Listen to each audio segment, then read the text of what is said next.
اچھا یہاں ایک اور مسئلہ بتا دوں, آج کل ایک نیا مسئلہ یہ بھی کھڑا کر دیا بعض لوگوں نے کہ اگر کسی نے قسم اٹھائی کہ اپنی بیوی سے کہا اگر تو گھر میں داخل ہوئی تو تجھے طلاق ہے, تو بعض مفتی یہ فتویٰ دینے لگے ہیں کہ قسم کا کفارہ دے دو طلاق نہیں ہوگی. 100% غلط ہے, اجماع امت کے خلاف. طلاق کو اگر معلق کر دیا نا, گھر میں گئی تو طلاق, ماموں کے گئی تو طلاق, تو جانے سے بہرحال ہوگی.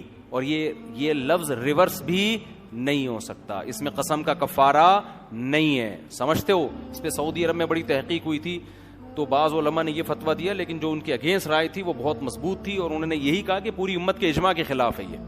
تو جو اجماع ہوتا ہے وہ دلیل قطعی ہوتا ہے, اس کی مخالفت جائز نہیں ہوتی ہے. سمجھتے ہو کہ نہیں سمجھتے؟